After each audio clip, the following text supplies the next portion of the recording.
না আমি তোমার আক্কেলটা থেকে অবাক হয়ে যাচ্ছি দাদা। ছবিটা কি করে উঠবে সেটা তো আগে ভাববে নাকি? আরে বাবা, ননি বলেছে সে জানে ছবি তুলতে। নুনি ছবি তুলবে? এই যাত্রা রাধার পাট নয়, ছবি তোলা একটা শিল্প, জানো তো? আমার শেখাস না তো পূর্ণ। আচ্ছা, তোর মনে পড়ে আমি একবার একটা ক্যামেরা কিনেছিলাম? সেটা এক সাহেব টুপি পরেছিল তোমাকে। আর এমন ক্যামেরা, ছবি তুলে সব কালো কালো উঠতো।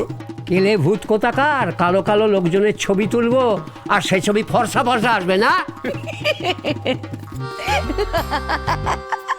এই কি হলো? একদম হাসবে না তুমি, একদম।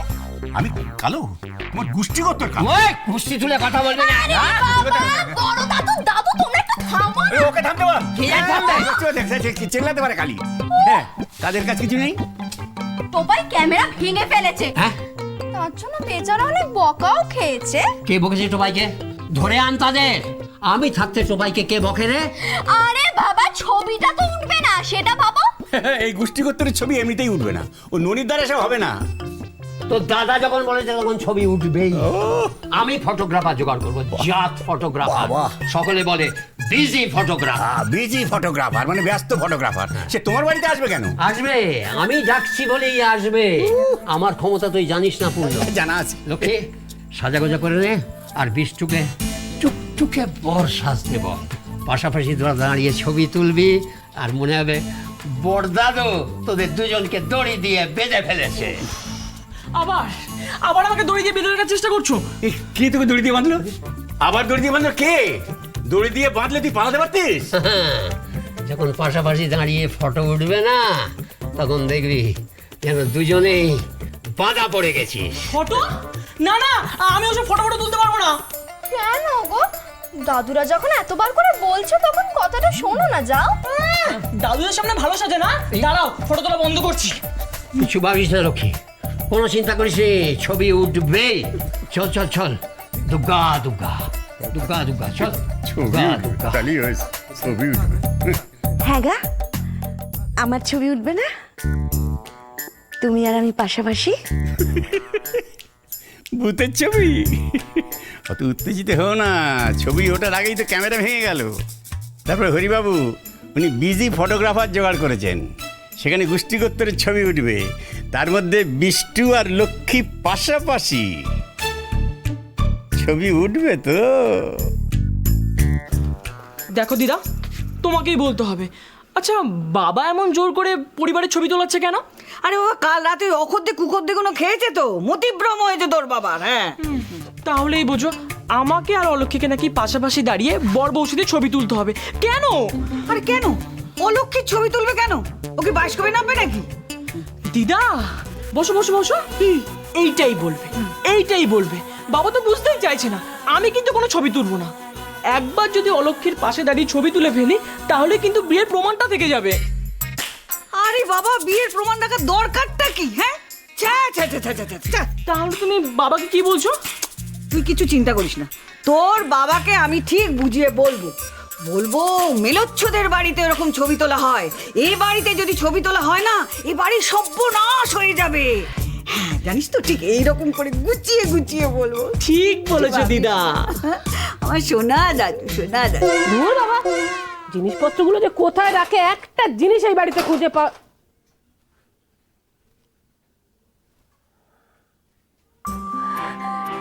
মেনি, মেনি, শিগগির এসো। কোথায় গেলে তুমি? বলো বলো বলো বলো বলো বলো বলো বলো প্রিয়ে, তলব কিনিয়ে শাহজাদি বখতিয়ার মরিতে প্রস্তুত সদা। দূর বাবা, যাত্রা বন্ধ করো তো। এই দেখো। এটা কি? এই আহাম্মক দম্পতিটি কে? এরকম নাক মুখ চুখ ছাড়াই ছবি তুলেছে? মিনি, তোমার মনে নেই বিয়ের পর তুমি আর আমি কৃষ্ণা স্টুডিওতে গিয়ে এই ছবিটা তুলেছিলাম? এটা তো তুমি আর আমি। এটা তুমি আর আমি? এ বাবা, ইস, তোমার মুখ চোখ কি খারাপ ছিল গো। মিনি, শোনো না, বলো না। আজকে ছবি তোলার পর তুমি আর আমি ছবিওয়ালাকে ডেকে এরকম আরেকটা ছবি তুলবো। দূর পাগলি, তা কখনো হয়? মেঘে মেঘে বেলা কি আমাদের কম করিয়েছে গো। এখন আমরা শ্বশুর শাশুড়ি, এখন কি আমাদের আলাদা আলাদা ছবি তোলা মানায়? ওই পারিবারিক ভাবে যে ছবি হবে তাই হবে। মেনি, কি কি ব্যাপার বলো তো? কি ব্যাপার? অন্য কোনো মেয়ে এসছে নাকি তোমার জীবনে? কোনো যাত্রা দলের সখী আর সাথে সানিয়ে রেখেছি মেনি? আমি সে কি জানি না, তোমার হাসবুটির ভয় কি আমার নেই?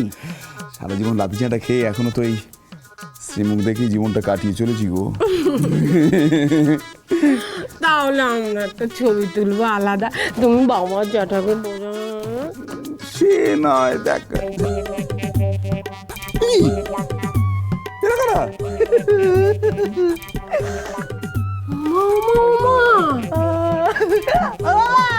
আমাদের চিনতে পারছে না তো? কেমন লাগছে বলো? আপনার ছেলে বৌমাকে আশীর্বাদ করুন মা। এই খবরদার!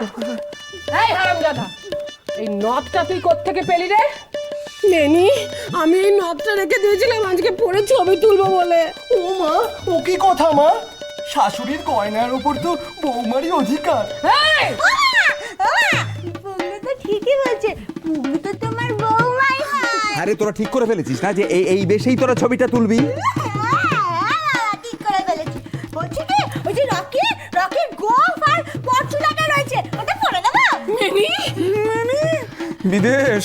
বিদেশ তোর মাথায় এই বুদ্ধিটা আসার আর কোনো সময় ছিল না। না একেবারে কি কক্ষণে এই ছবি তোলার বুদ্ধিটা তোর মাথায় এলো বলতো? সর্বনাশ হয়ে গেল একেবারে।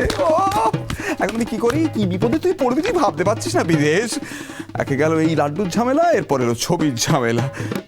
বিদেশের ঘরে কি ঘটছে কে জানে। আহা, কতদিন পর একটা ছবি তোলার সুযোগ এসেছে। বাবা, কতদিন ধরে ভাবছি যে সুন্দর সেজে গুজে বিষ্টুর বাবার পাশে বসে একটা ছবি তুলব। সে বিষ্টুর বাবার কি আর আমাকে নিয়ে ভাববারও তো সময় আছে? সে তো সারাদিন খালি ওই ছাত্র নিয়েই পড়ে আছে। বেচারা মানুষটা সারাদিন যে কী সব অখাদ্য কুখাদ্য খায় কে জানে। কষ্ট লাগে, দুবেলা বাড়ির খাবারটাও জোটে না। যাকে এবার অলক্ষ্মী এসে গেছে, আমার বাড়ির ছেলে বাড়িতে ফিরে এসেছে। এবার ভাবছি আমি বিষ্টুর বাবার কাছে গিয়েই, এ কি, এ তো ছাপা হয়নি, সাদা তো এক পিঠ, টাকা তো নয়, এটা কি তবে? এ তো চিঠি। আমার প্রাণের চুনমুন, তোমায় আমি আমার দিল দিয়েছি। দিল মানে মন। তুমি আমার দিল কা চুনমুন হয়ে গেছো। আমার এতদিনের ভালোবাসা চুরচুর করে ভেঙে দিয়ে চুনমুন ঢুকে পড়েছে। এবার তবে সোজা ভাষায় বলি, আমি তোমাকে ভালোবাসি, খুব ভালোবাসি।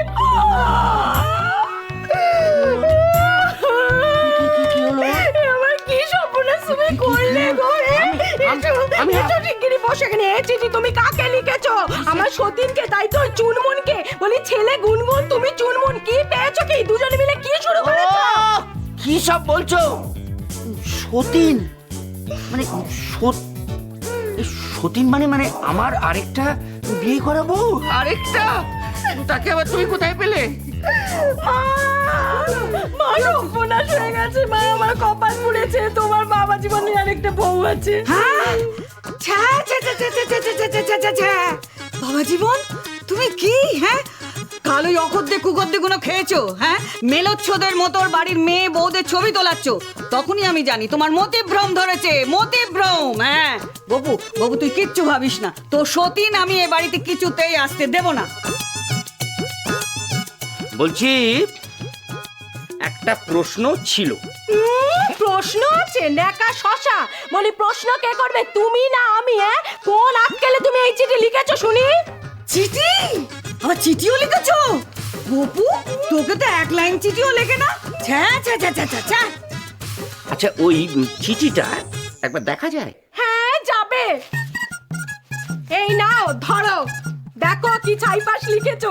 আমার গলায় দড়িও জোটে না। বাহ, কি সুন্দর হাতের লেখা। আমার প্রাণের চুনমুন। সংসার সুখের হয় রমণীর গুণে,